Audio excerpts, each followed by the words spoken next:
Kill Phil. Kill Phil. Phil A. Buster. Get rid of him. 86 filibuster. I don't know. That's the next shell formation we need. That's the next shell formation. Forget 8647. 86 filibuster. Somebody go to the beach right now, get some shells, and lay that out, because I want to see what that looks like, because that's what we need to do. And we need to do it now, because the Democrats, if the Democrats ever get back to power, they're going to blow out the filibuster. They're going to pack the court. They're going to make Puerto Rico and the District of Columbia los estados 51 y 52.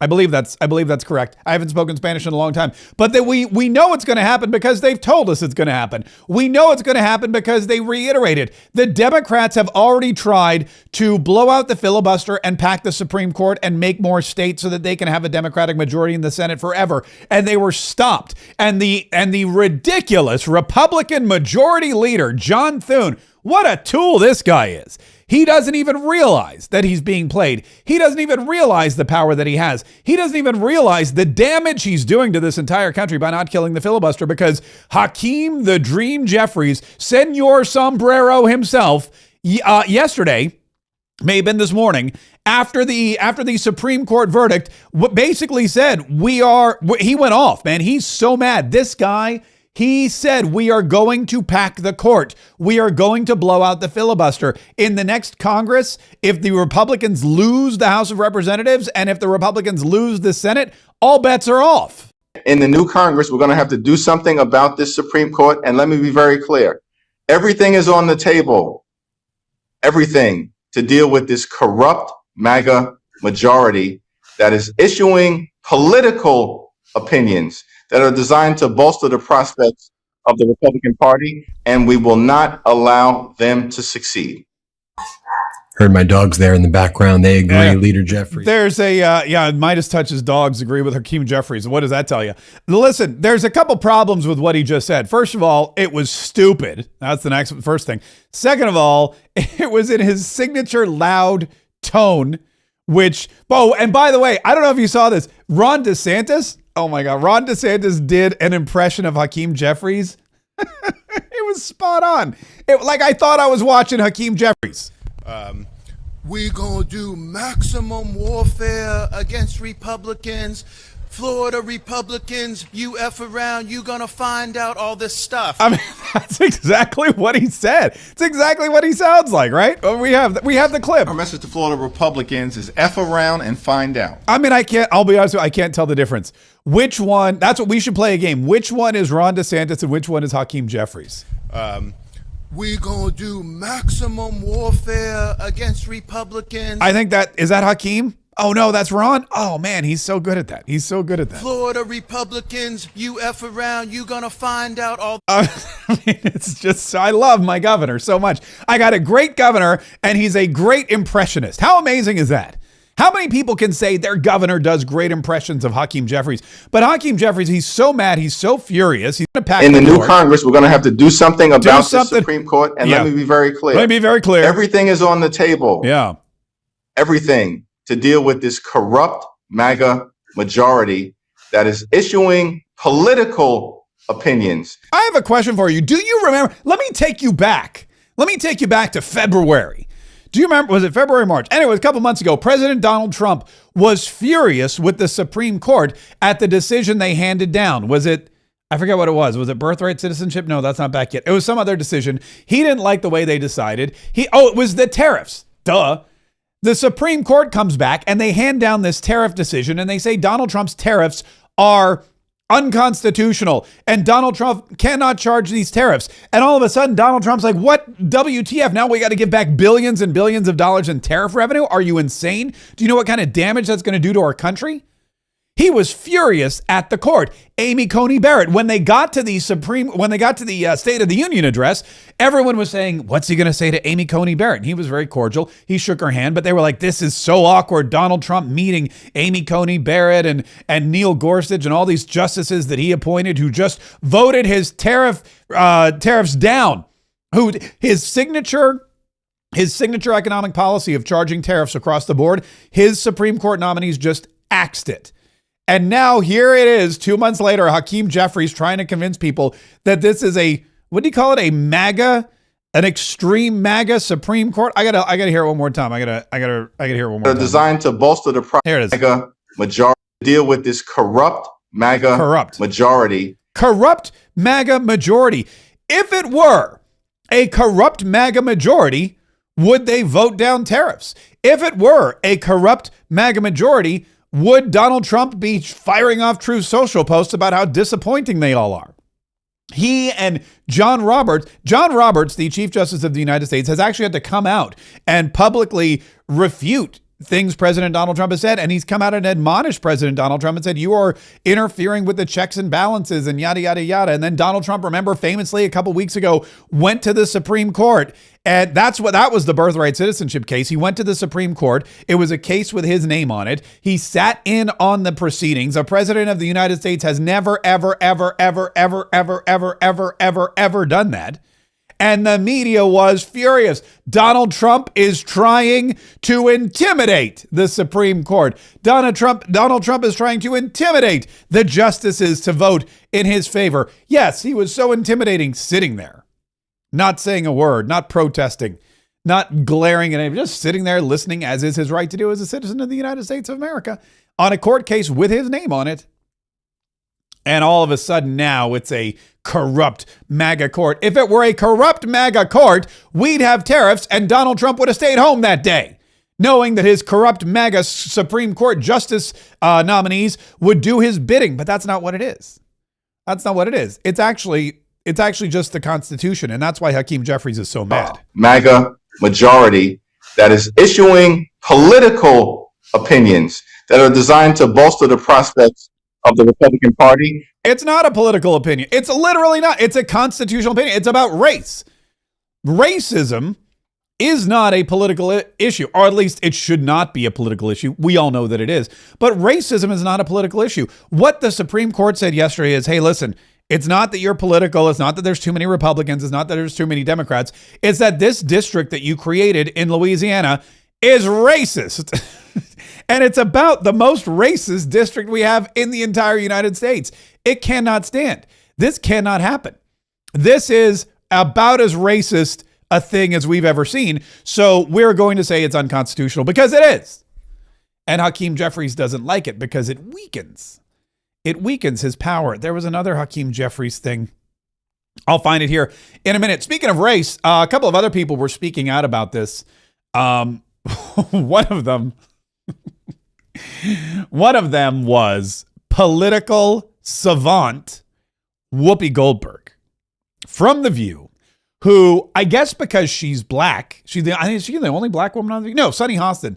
It's weird. Sunny's black and also a lawyer, but Whoopi Goldberg, because she's black and a comedian, I guess she gets to talk more about the Supreme Court issue. And man, did she have some things to say. You know, this decision, we knew this was coming because they've been chipping away at this for a long time. The court said, you know, there's no problem with race anymore, and yet we're fighting every day talking about Project 2025. We know what's happening, and it's happening, it's going to start happening to women as well. Because all these changes in voting where they're saying you can't use your married name, you got to go get your birth certificate. You know, so this is going to affect a lot of people. Right now, it sounds like it's just affecting people of color. We know better. We knew this was coming. So this is meant to discourage you from voting. This is meant to make you feel like you don't have a voice. You do have a voice. Do not forget that. Okay, so I don't know what she's talking about. This is not meant to discourage anybody from voting. This is not meant, they're not going after women. They're not even going after black people. What they're going after is Democrats. That's why she's mad. That's why Hakeem Jeffries is mad. What the Supreme Court said yesterday was not black people don't have the right to vote in their district, or we don't want black people representing, folks in Congress. They're not walking around saying, we don't want women to be able to vote because of whatever reason. So we're going to make them, we're going to make them prove that they're American citizens. And even if they're married, they're going to have to get a birth certificate, and it's going to be a big process, and it's discouraging them to vote. That's not at all what's happening. What they're trying to do is discourage Democrats from breaking the law to win elections. And this district was unconstitutional. It was illegal. It was against the law. And that's what the Supreme Court found. It was racist. And Ted Cruz, say what you will about Ted Cruz. Ted Cruz actually did a pretty good job of articulating what this case actually was really about. Well, the Supreme Court issued a 6-3 decision. Justice Alito wrote the majority opinion. And in that opinion, the court vindicated the Constitution of the United States, and in particular, the 14th Amendment that ensures that all persons in the United States are entitled to equal protection of the laws, and also the 15th Amendment, which protects the right to vote regardless of race. And what the court concluded is that it is not permissible for elected politicians to gerrymander based on race, to draw a black seat or a white seat or an Hispanic seat, that when government draws distinctions based on race, that is contrary to the Constitution. I think that question is absolutely correct. As Chief Justice Roberts wrote in a previous case, it is a sordid business that's divvying us up by race. He also said the best way to stop discriminating on race is to stop discriminating based on race. And I think the court's decision here says our government should be blind to color. We should be colorblind. We should not discriminate in favor of or against any race. Yeah.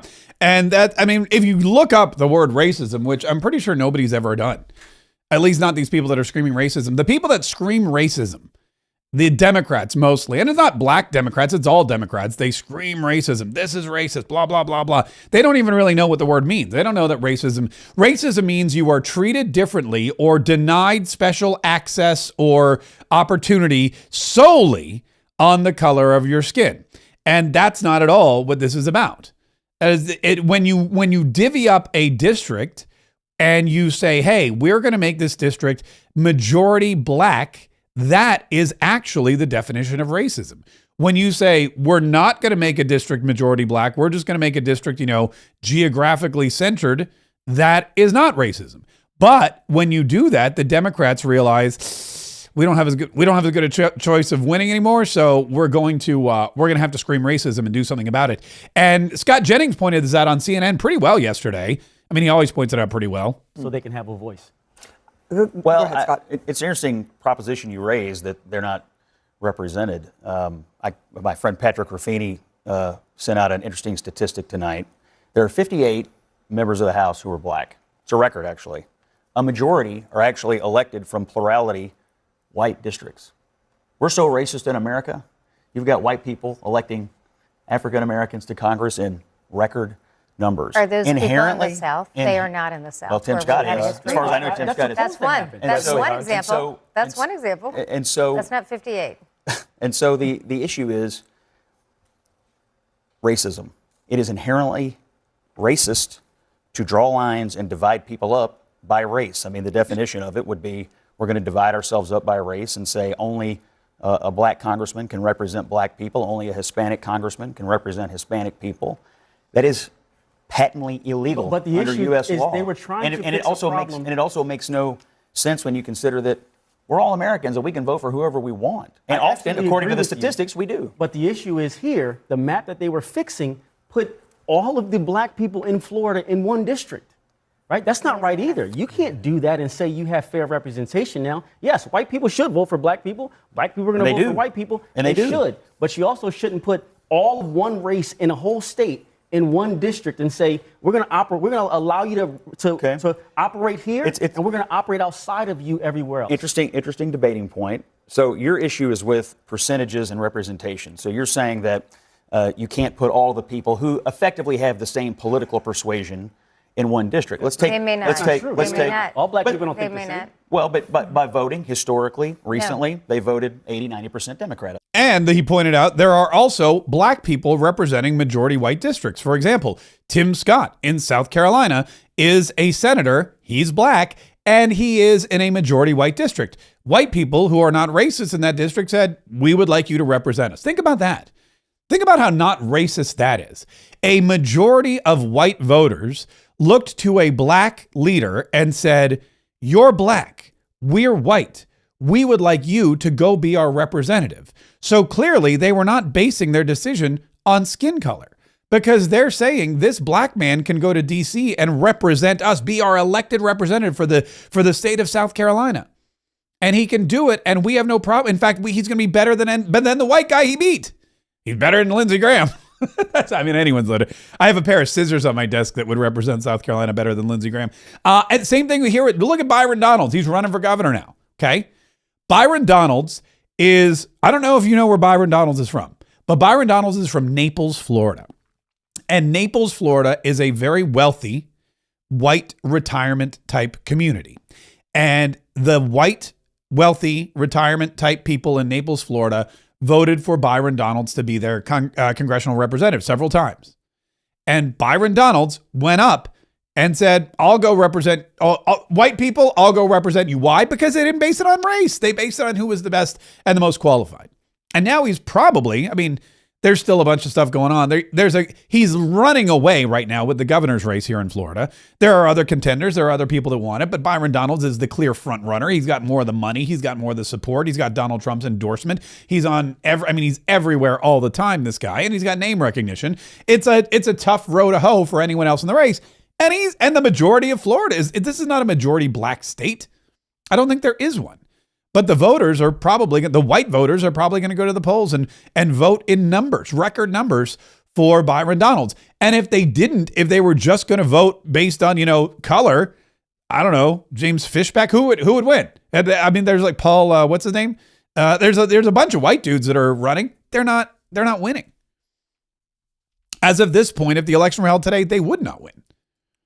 But all of the Democrats, they want you to believe that this is all about race. Hakeem Jeffries wants you to believe this is all about race. And he's pushing this hard, man. He's so mad. Hakeem Jeffries, there's only one thing that motivates him. Speaker of the House, Hakeem Jeffries. He thought for sure when Nancy Pelosi stepped down and he became the minority leader, it was supposed to be his. When the next time that the Democrats won the House of Representatives, he was going to be the speaker, and it was going to be Speaker of the House, Hakeem Jeffries, and he was going to be the first black Speaker of the House. He's going to be the first black poetry reading Speaker of the House. And now whenever something like this happens, he sees things slip farther and farther away. When Virginia held their illegal unconstitutional referendum and voted to zero out basically the Republican districts in that state, when they voted to gerrymander beyond, like, you want to talk about illegal gerrymandering, just look at Virginia. That's what gerrymandering actually is. And within hours, Hakeem Jeffries, for like 4 hours, he thought, "I'm going to be the next Speaker of the House." He thought, "I'm going to be the first black Speaker of the House. That's going to be awesome. I'm going to get to bang the gavel and everything. I'm going to get to sit behind the president during the State of the Union and make nasty looking faces with my big bulging eyes," all that kind of stuff. He was dreaming of it, man. He was picking out curtains for the office, for Mike Johnson's office. He was ready to go. And then 4 hours later, a judge said, "I'm sorry, this is unconstitutional. You cannot certify the results of this election." And the Virginia seats stay exactly the same. Then Ron DeSantis in Florida started talking about a new map, and Hakeem Jeffries just got infuriated.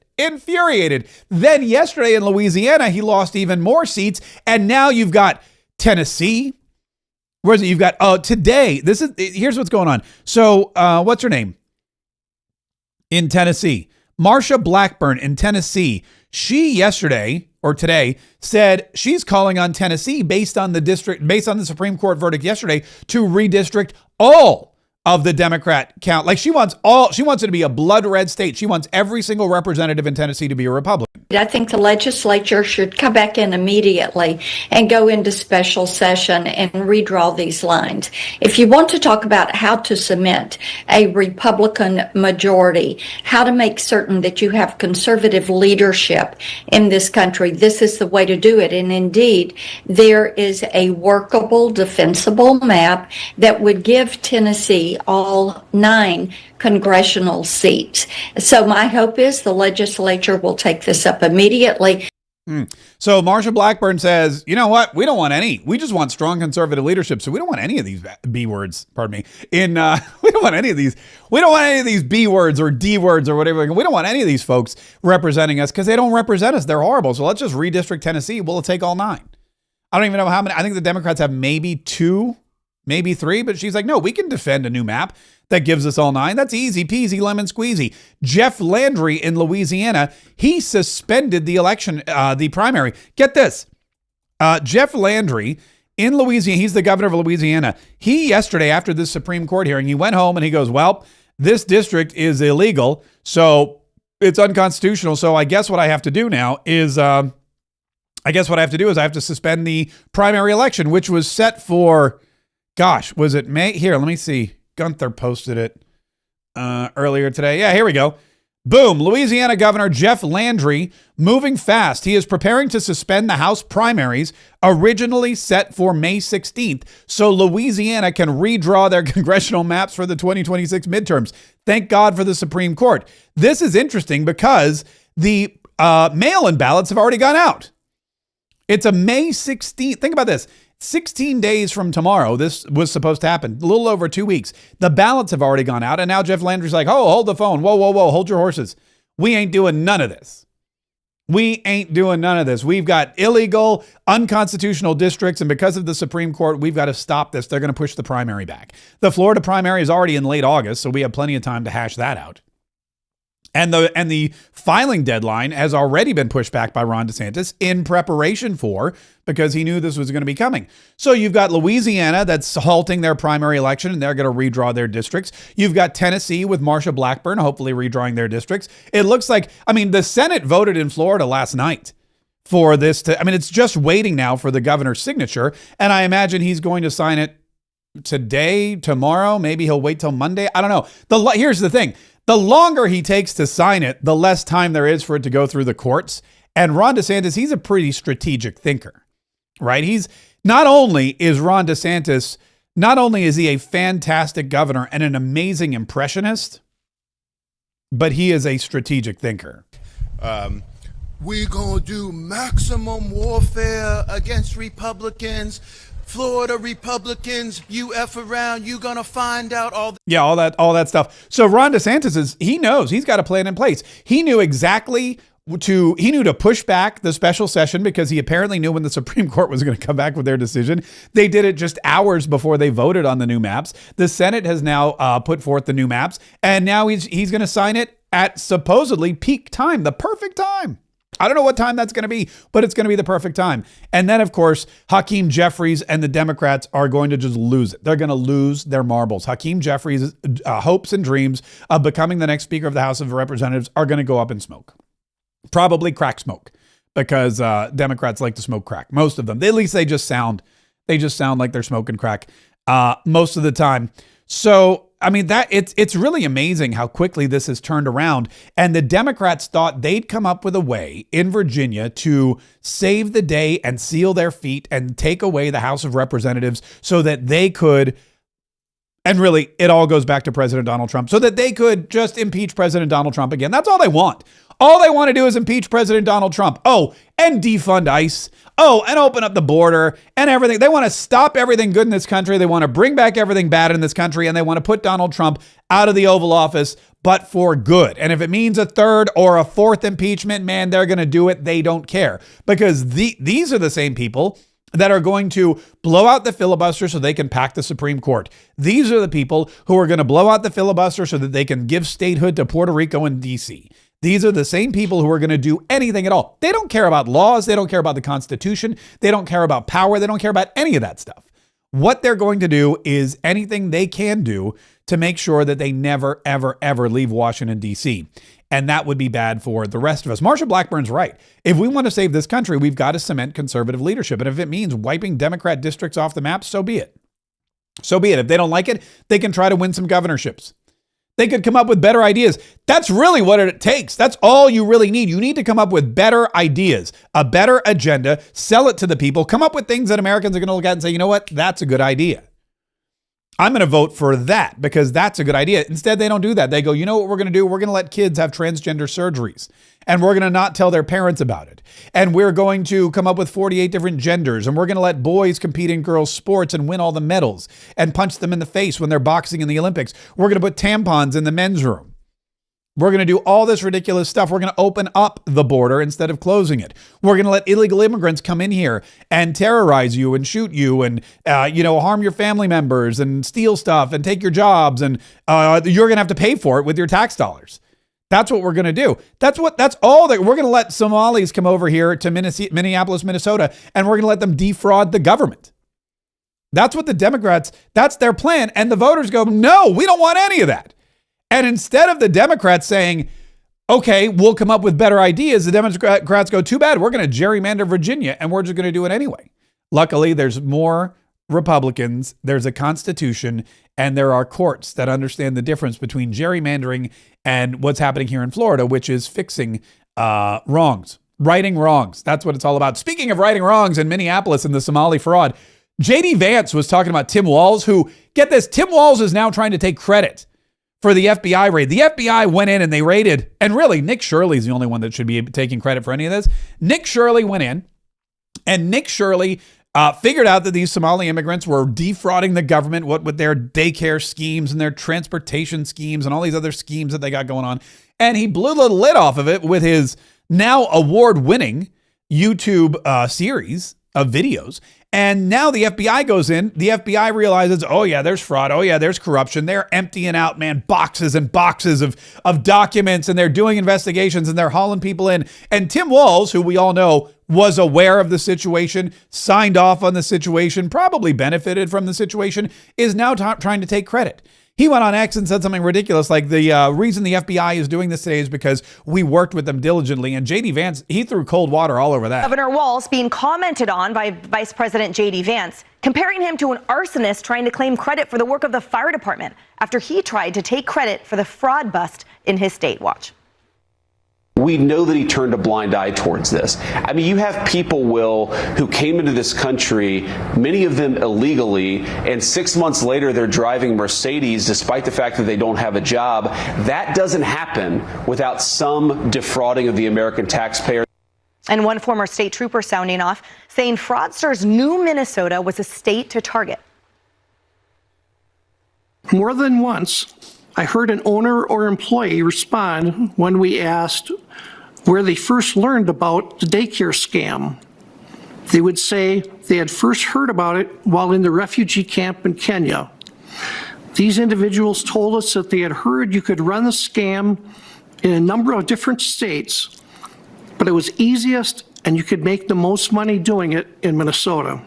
I mean, that's why you have, look, it's really simple. The reason you have so many people from Somalia immigrating to Minnesota is not for the weather. It's not because, you know what's going to make you feel right at home if you're from Somalia? The cold Minnesota winters. It's not that way at all. It's the money. It's the ease of defrauding the government. And look, Somalia, Donald Trump has said it before, it's a corrupt country, right? It's a corrupt country. It's just in chaos and crisis, and there's no law and order.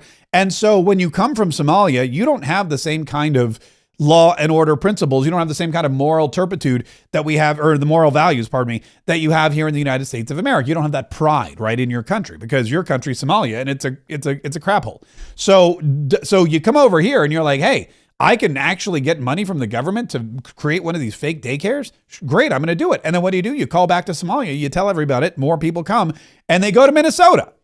I mean, that's why it's happening. If it's easy to defraud the government in Minnesota, if you're a Somali daycare owner, guess what? You're going to get more Somali daycare owners. And Nick Shirley blew the lid off of that, and now we know the truth. And look, it's like anything else. If you threaten the president of the United States of America, you've got to go to jail. You cannot make it okay. You cannot let people get away with it. That's why James Comey is indicted again. Jim Jordan was asked about the James Comey indictment because, this is the second time James Comey's been indicted. And he was asked I think it was on Fox News, is this one going to hold up? Is this case stronger than the one 12 months ago? Well, it's a crime to threaten the president. 18 U.S.C. Section 871. So you can't do that. And he obviously did. Now, he tries to tell us that no, he was just strolling on the beach one morning with drinking his coffee, and then the good Lord had washed up on shore shells in the formation of 86-47, and he took a picture of it. Okay, that's his story. I don't think anyone buys that. But you can't threaten the president. And I think it's important to remember, this is Jim Comey who started it all.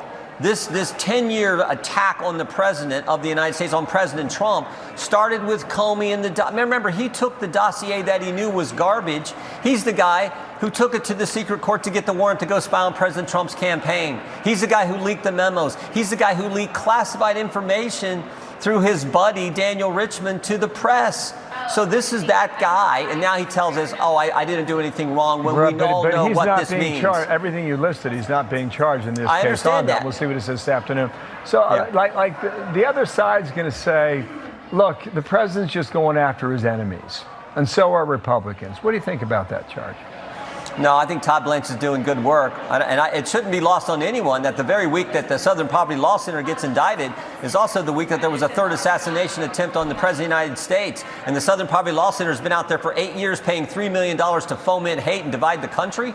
I think that's the big takeaway from last week. And so I say God bless Todd Blanche and the work he and the Justice Department are doing. Yeah, look at that. The Southern Poverty Law Center was indicted for doing the exact same thing that caused people to be angry at President Donald Trump and attack him. And days later, there was an attack, thus proving the Southern Poverty Law Center was basically doing what they were indicted for. And Todd Blanche Todd Blanche wastes no time. I don't know if this guy doesn't sleep. I don't know what he's doing. I don't know what time he gets to work, but he must have moved a cot into the DOJ because he's indicting everybody.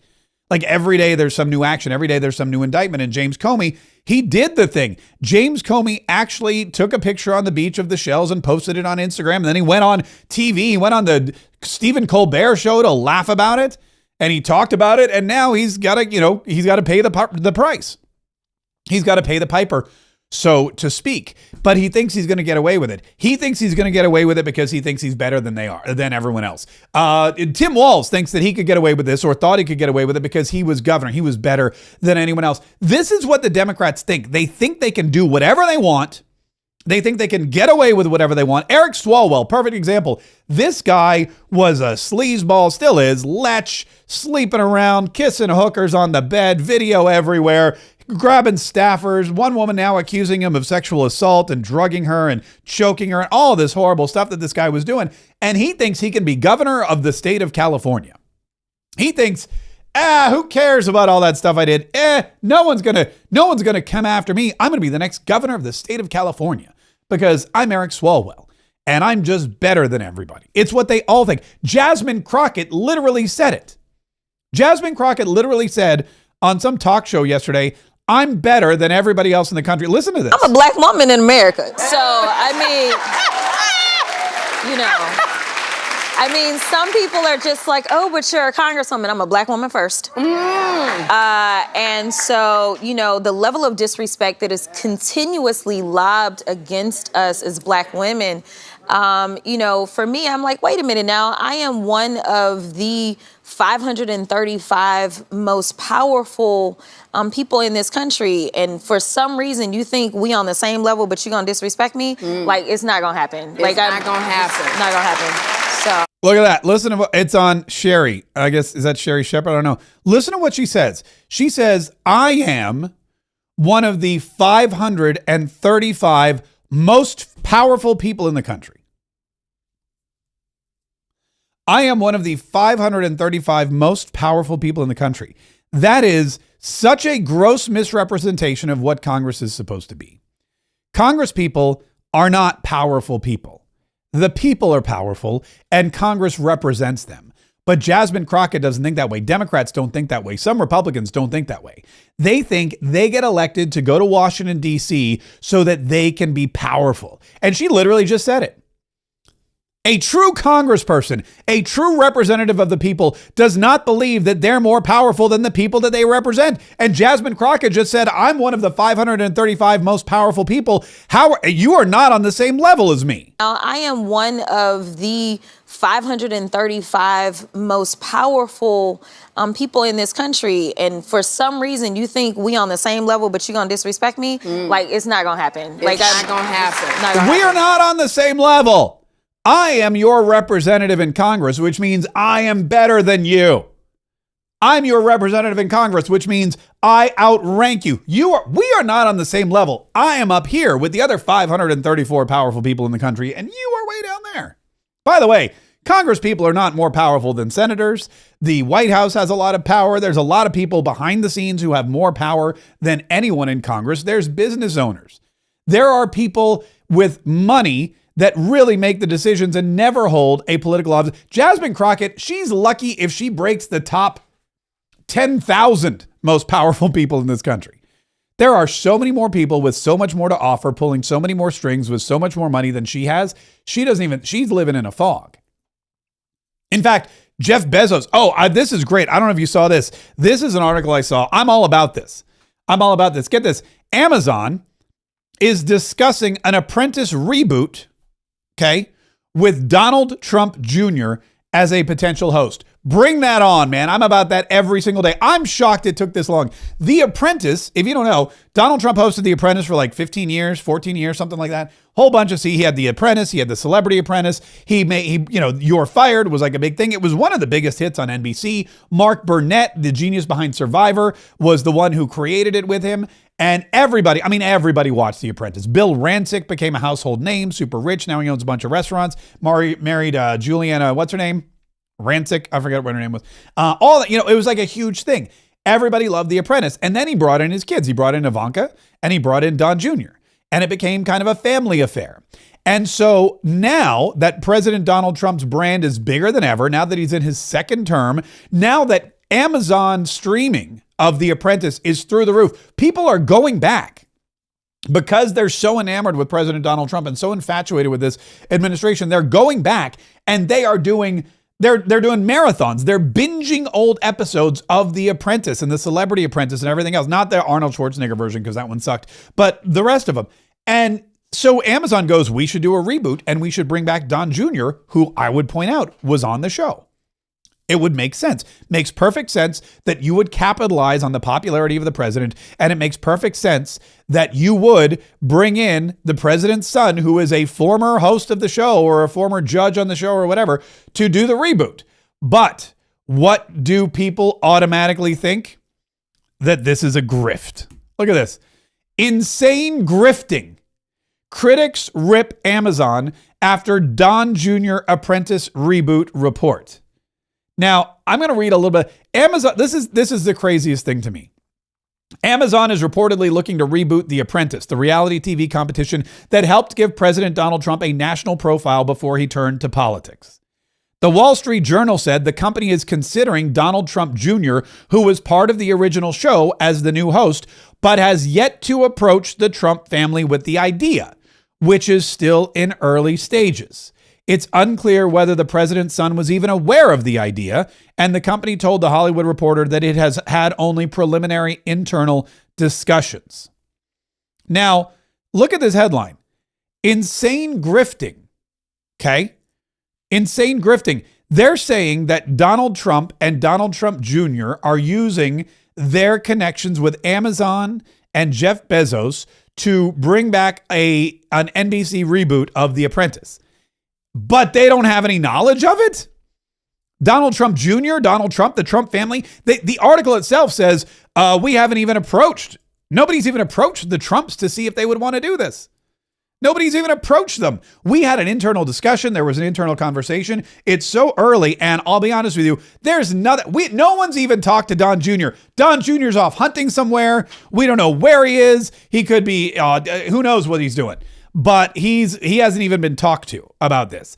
And yet it's insane grifting. How is it insane grifting if you haven't even talked to the person who's supposedly grifting? How is it insane grifting if you come up with an idea independent of the person who's going to benefit the most from it?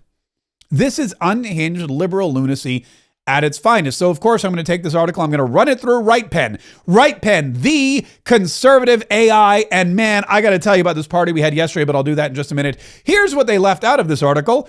Amazon's business dealings with the Trump administration predate Trump's return to office, suggesting commercial interest rather than pure political alignment. The article relies heavily on unnamed critics and social media reactions as its primary sourcing, which is not objective journalism. Listening to angry trolls online and reporting that in your news, that is not objective journalism. That's not even journalism. Amazon explicitly stated the show is not in active development and any host names are speculative. Yet the headline treats the rumor as established fact. And the critics are criticizing the Trump administration and the Trump family for an idea they don't even know about. Jimmy Kimmel, cited as an authority on Amazon's motives, is a late-night comedian with a well-documented personal feud against Trump, not an impartial observer. I didn't read the article all the way through, so I don't know what the heck they're talking about there. But if you mention Jimmy Kimmel, we all know that he is about as TDS deranged as they possibly come. This is exactly why we created RightPen. And yesterday we had a party, man. Holy cow. I meant to pull some clips from the party. I just didn't have time. It was amazing. It was supposed to be an hour. We went almost 2. And we had our RightPen founders from all over the world, people from every single state almost. They poured in. There were so many people there. We had Hannah as our special guest. She was amazing. We sang, we danced, we went over a lot of the RightPen features. We walked through some of the ways people are using it. Some woman said she just got back from a bar fight where she was using it to argue with a liberal. Another guy said he was running, articles about Donald Trump grabbing Melania's backside through it, which we did live on the show. And everyone just, loving RightPen, loving everything about it. And the camaraderie was just so great. We did a live Q&A. People were asking me all kinds of questions. We were learning all about it. It's a really great patriotic community of smart, intelligent, and creative people. I had so much fun, and it ended a little differently than I expected. I didn't expect people to say they wanted to do it again. And I was like, you can't have 2 launch parties. You only launch one time. Like, we launched it, so the launch party is a one-time thing. And they go, well, let's just have a party. So I'm going to be honest, we're going to do another party. If you subscribe to RightPen, you'll get another invitation to the next party. If you have not yet accessed RightPen, you have to go.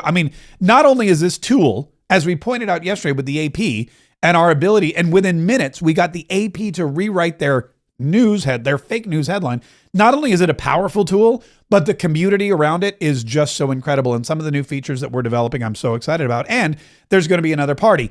Later on today, before we wrap it up, we're going to do some Bust the Haters, where we're going to use RightPen's reply mode to bust the haters, just like we did last week, because that was so fun. So stick around for that. But they're going after Don Jr., and they're going after President Donald Trump for something he didn't even do. They're going after him only because they don't like them. And they're making up lies in the process. And it's the same thing that's going on with Pete Hegseth right now. Pete Hegseth is back for day 2. He's back for day 2, and he's doing his thing. He's doing his Pete Hegseth thing, and he's getting attacked by the Democrats in the Senate today about, the Iran war and how he's running the War Department and Donald Trump and yada, yada, yada. And I want you to listen to this. This is Senator Reed from Rhode Island. Yeah, this is a guy, again, like 80 years old. He's from Rhode Island. He's been in the Senate forever. Listen to Senator Reed from Rhode Island attack Pete Hegseth for his Christian beliefs. Intense interest in Christianity, in nationalism, and in not recognizing the talents of women and non-white gentlemen, and that's the wrong direction. I don't know what you're insinuating, Senator, but I am not ashamed of my faith in Jesus Christ. Well, you shouldn't be and ashamed. If you want to shame me for it, go ahead. I'm not afraid of my faith in Jesus Christ, and if you want to shame me for it, go ahead. Sure sounds to me, by the way, like he was trying to shame him for it. But that's what they're doing. That's what it's come to. We have senators who are openly targeting the Secretary of Defense or the Secretary of War because of their Christian values and their Christian beliefs. You have a guy whose job it is to send people to war, to oversee people who are at war, to make tough decisions, to interact with people who are facing like really harrowing decisions, to interact with families. This is a guy who needs to have a strong spiritual, guidepost. And Senator Reid, a Democrat from Rhode Island, is looking down upon him and making fun of him and ridiculing him for that in the Senate. Because that's what Democrats do. He also tried to pretend, and this is the other thing the Democrats like to do, that the war in Iran is being won by Iran. Strategic aspects of this operation in Iran. The president declared that we're going to destroy their missiles and raise their missile industry to the ground. And after more than 13,000 strikes, unclassified assessments conclude that Iran retains more than 40% of its drone arsenal and 60% of its ballistic missile launches compared with pre-war levels. That's one of his objectives. The second objective was regime change. To the great proud people of Iran, I say tonight that the hour of your freedom is at hand, and we will take over your government. Well, when we finish, we'll take over government. That has not succeeded. And then one of his other things is at the onset of the war, the president said, we will ensure that Iran does not obtain a nuclear weapon. Military operations in Iran have not achieved that goal yet. And it also seems to indicate that his pronouncements about Operation Midnight Hammer, obliterating the nuclear policy and structure of the Iranians, was false. So you have not achieved any of the objectives yet that as the president mentioned.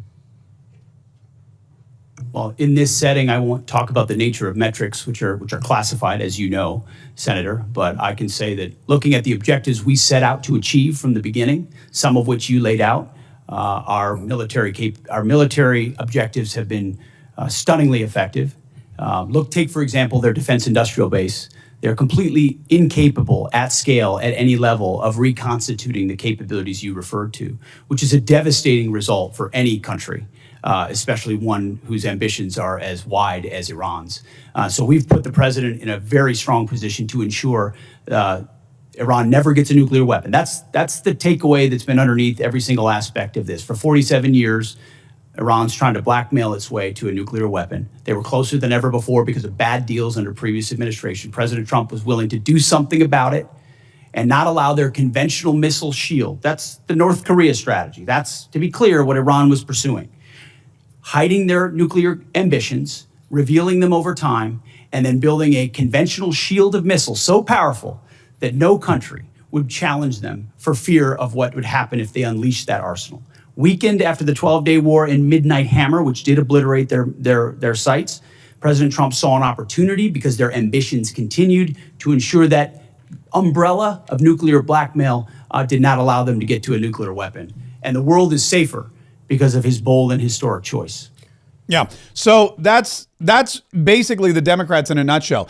They want to take a successful military campaign and they want to make you believe that it's unsuccessful. They want to take a well-trained, lethal, technologically advanced, disciplined, highly effective military campaign and make you think that the United States of America is weak and that we can't even beat Iran. This is what they do. They side with the enemy, and they do so in a way where they're trying to belittle, they're trying to attack Donald Trump, really, and they're trying to attack Pete Hegseth, and they're trying to say Donald Trump failed, Pete Hegseth failed, Raising Cane failed. But what they're really saying is the American military failed.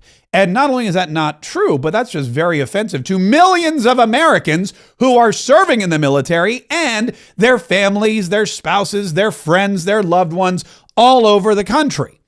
Anybody who serves in the military or knows somebody who serves in the military or has served in the military should take immense amounts of offense to these statements by Senator Reid from Rhode Island. And any senator or any Democrat who belittles the war effort and tries to convince you that the war has been lost by the United States of America and that Iran is in any position, any discernible position to claim victory. In fact, the New York Times wrote one of the most, I got to tell you, this is one of the most dramatically offensive headlines I've ever read. The U.S. military was losing its edge after Iran everyone knows it. Now, everybody knows that the U.S. military was weakened under Joe Biden. Pete Hegseth said that yesterday.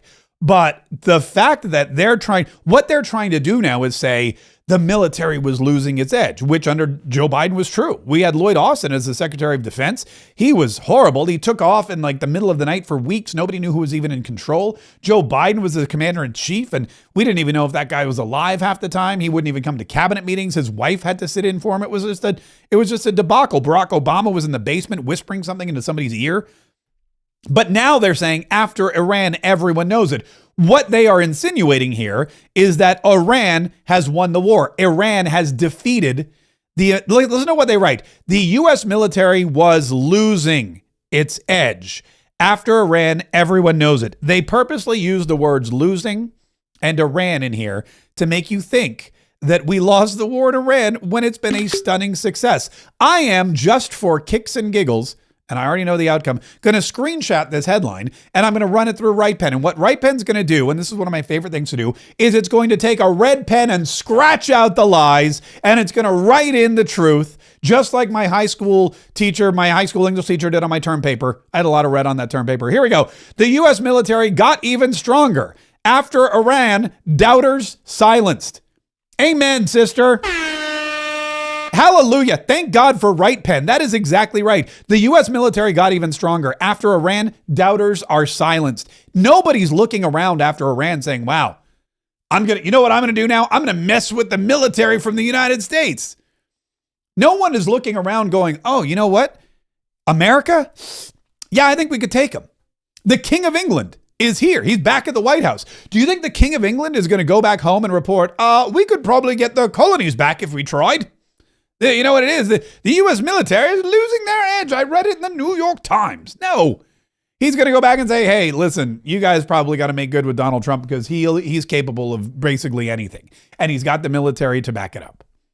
The Democrats in Congress, remember yesterday what Pete Hegseth said, the reckless, feckless, what was it? Oh shoot, I always forget the word. The reckless, the feckless, defeatist. That was the word. The reckless, and feckless, defeatist words of the Democrats in Congress and some Republicans. And today it's in the Senate. Senator Reid and the New York Times all saying that our military isn't all it's cracked up to be. And that is an insult to anyone who has served, is serving, or will serve in the future. And it weakens this country. By the way, WritePen also from that headline discerned that the headline treats military decline as a settled fact without attributing it to any specific policy, era, or administration. It omits that U.S. military readiness metrics under Trump's rebuilding efforts showed measurable improvements before the Iran operation, and the everyone knows it framing uses false consensus to paper over what is actually a contested analytical claim among defense experts. Everyone knows it is not news. It's conjecture. It's irresponsible, and it's left-wing propaganda. And that's why WritePen was so easily able to destroy it. I'm really excited for Bust the Haters, which we're going to do here in just a minute. First, though, President Donald Trump was in the Oval Office yesterday, and he was taking questions. He was with the Artemis II astronauts, and he was taking questions about basically everything. And he talked about Iran, and he always has to do this because of what you read in the New York Times, because of what you hear coming out of the feckless and reckless and defeatist mouths of the Democrat Party and some Republicans. He always has to reiterate that Iran is basically done. Militarily, they're defeated. Okay, you wouldn't know that by reading the fake news, but militarily, look, they're Navy. So they had 159 ships. Every ship is right now underwater. Typically, that's pretty good. What do you think, Jared? I mean, it's going to be hard for them to make a naval comeback. Okay, now they have an Air Force. Every one of their planes has been shot down or has been decimated. They have missiles. About 82% are gone. And they have drones, and most of them are gone. Most of the factories are mostly gone. And we have tremendous anti-drone equipment now, between lasers and that new, very special machine gun that knocks them out of the air like flies. And we use bullets instead of $1 million, missiles to knock out a $30,000 drone. So I would say Jared would tell me that with everything you just heard, typically we're in pretty good shape. Yeah, we're in pretty good. Listen, we're in pretty good shape. We've got the strongest, most technologically advanced, deadliest, well-trained, and largest and richest military in the world. And they have no boats. They've got no airplanes. They've got no ballistic missiles. They've got very few drones. And if they shoot a drone at us, we can fire it out of the sky with a gun. I feel like we're doing good. Senator Reid doesn't. Neither does the New York Times. And the blockade, by the way, that's the other thing too. Donald Trump, he always has to tout the blockade and how the blockade is really, I mean, when you think about the war, there's two aspects. There's the military or the kinetic war, what they call Operation Epic Fury. And then there's the blockade. And then there's the economic fury, the economic part of this war. The blockade is genius, okay? The blockade has been 100% foolproof. It shows how good our Navy is, I can tell you that. Nobody's going to play games. We have the greatest military in the world, and I built much of it during my first term, and we've been building it since. And the greatest anywhere in the world, nobody even close. And you see that whether it's Venezuela, and they have a good military in Venezuela, but it was over in one day. It was actually over in about 48 minutes.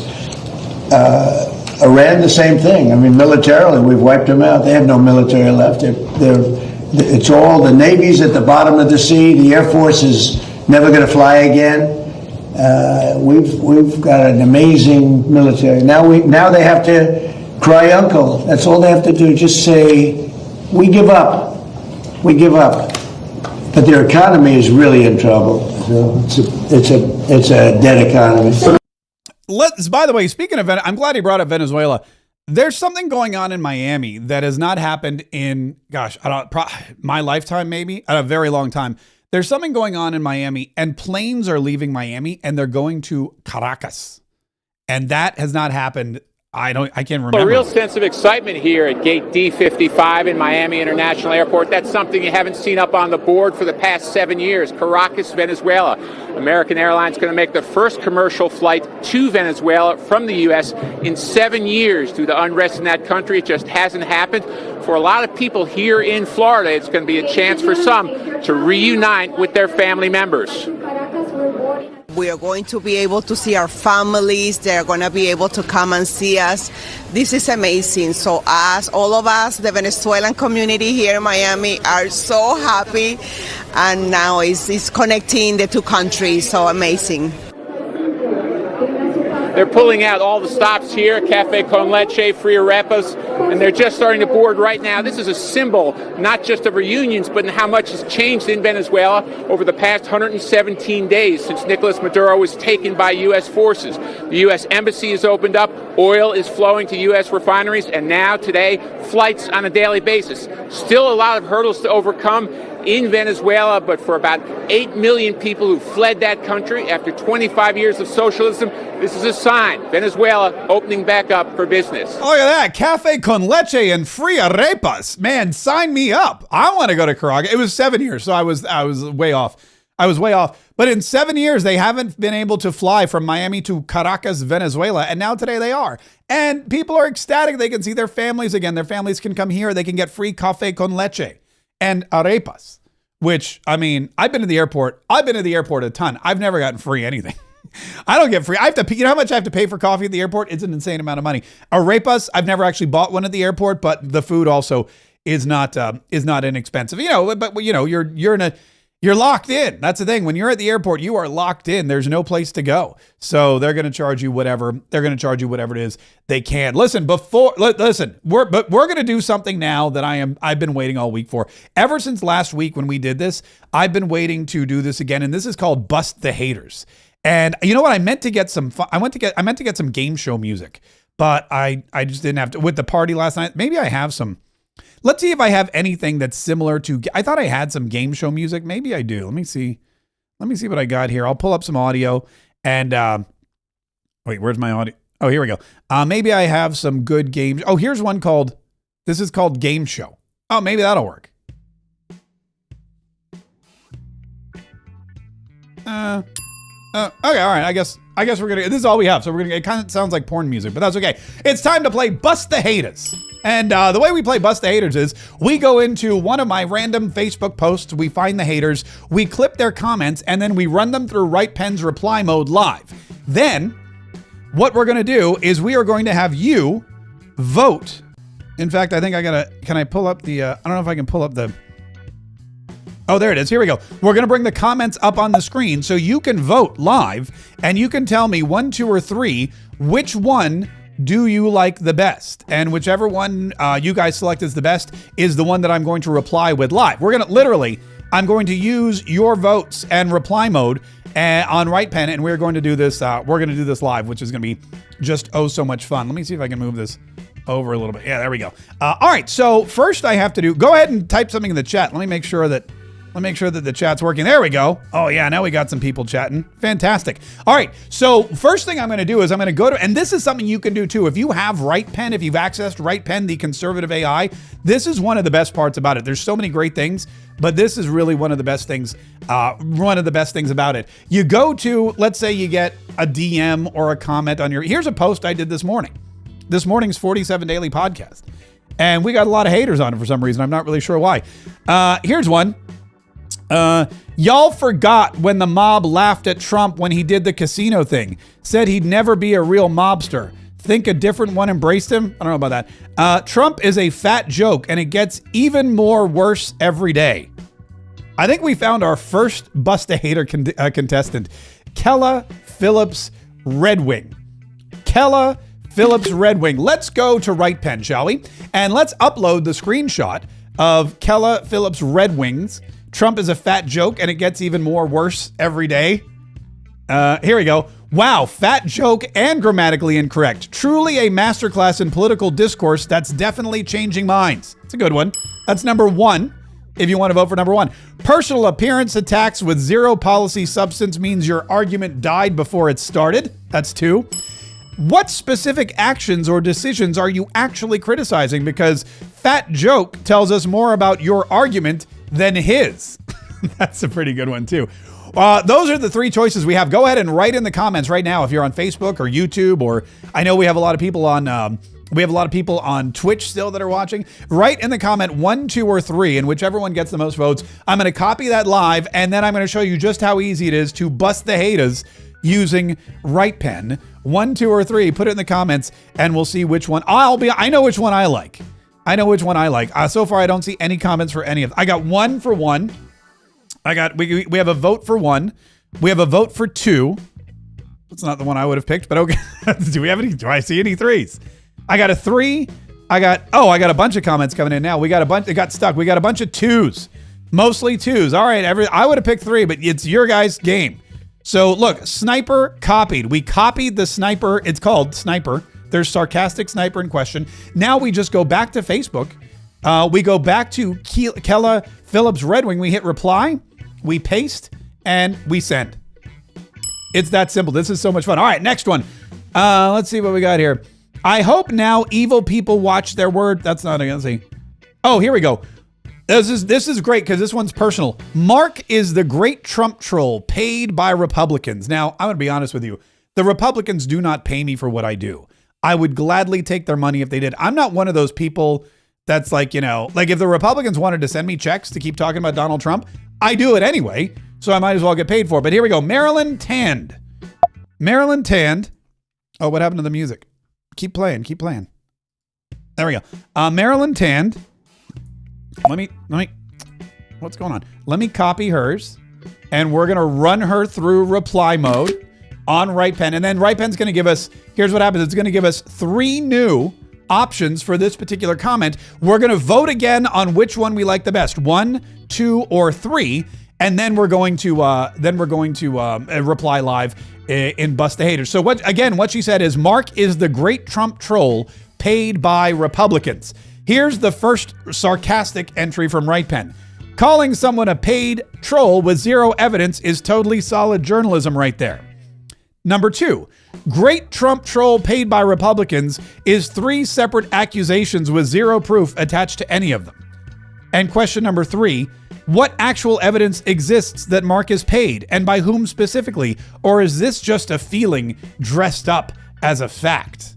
Those are your three choices. Vote which one we should reply live to Marilyn, and we'll copy and paste it. Again, I know which one is my favorite, but it's up to you to decide by voting 1, 2, or 3 which one on Bust the Haters today we will be using. I have a vote. I have a 1, a 2, and a 3. So far, it's a 3-way tie. It's an even split. We got a couple more 3s, another 1. You need Jeopardy music. That was a copyright violation. 3, 3, 3, 3, 3. Yeah, clearly it's 3. That was my favorite too. Nice pick, everybody. What actual evidence exists that Mark is paid and by whom specifically, or is this just a feeling dressed up as a fact? Here we go. We hit reply, we paste it, and bam. We have busted yet another hater using RightPen. Here we go. Where's it? This is fun. Let's see what we got. 86 is American slang. That's really a long one. I don't want to do long ones. Here we go. What do we got here? 8647, we don't want either of you. Oh, it was staged like Butler. Should we do it? Should we do the good? It was staged like Butler. No, you know what? Let's go. Let's keep digging. Let's find a really nasty one. That's it. You are threatening our lives, Mark, by propagating the hate, by spreading lies and putting the S blankety blank up. That doesn't even make sense, but you know what? I'm here for it. Let's take Brooke Martins, and we are going to copy. You are threatening our lives by propagating the hate, by spreading lies and putting the S up. Here we go. Let me clear this one out. We're going to upload this brand new one. We're going to hit, or we don't have to hit anything. It automatically comes up with 3 replies. Get ready to vote. I'm going to read all 3 out, and then you're going to tell me which one we should post to bust the haters. Here we go. Oh, number 1. Oh, totally neutral and measured language there. Nothing says calm debate like all caps accusations of threatening lives. Sniper mode. 3 separate charges in 1 sentence with 0 evidence attached. Classic emotional escalation designed to shut down rather than engage. And then the question, what specific action by Mark actually prompted this? Because spreading lies and putting the stuff up are accusations that mean nothing without context. That one's very simple. The question one is very repetitive. We're going to have to fix that in the... We're gonna have to fix that in the post. Let's see what we have. Vote on your favorite one, 1, 2, or 3, and we will copy and paste it back to our hater live on Facebook. We got 1 for number 1. I do like 1. I like the all caps accusations. 3. We got 1. That's a good one. We got 3s and 1s. 3s and 1s. Pretty equal between 3s and 1s. We got a vote from X for 1. You know what? I'm gonna go with 1 just because I kind of like 1 myself. Let's go back here and reply to Brooke Martin and send. All right, we have time for we'll do 1 more. We'll do one. Let's see if we can find 1 more hater. I imagine I get a lot of these, so maybe we'll go down to the next. Maybe we'll go down. Here we go. This Trey Johnson again he's really hype about it being staged.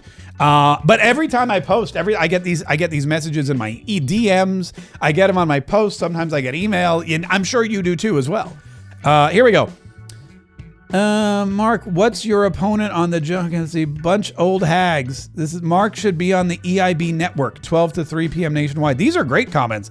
Let's see. Oh, there's no hate on this one. Whoopi Goldberg. Okay, I'm gonna have to go to the next. All right, let's see if I can find some. Where can I find some? Oh, here we go. Jeffrey Dillon. Jeffrey Dillon has a comment about something we RightPenned. Oh, this is great. So he hates RightPen. Perfect. We're gonna have RightPen write a response to him responding to our RightPenned headline. Both of the original statements in the headline were factual and neither was incorrect, but both corrections make value judgments based on right-wing ideology. This is a textbook example of how people are limited intellect can't perceive their own bias. Thanks for the demonstration, dimwits. What a nerd. Let's take Jeffrey Dillon's quote and we will go back to RightPen. That was really, he took a lot of time on that one.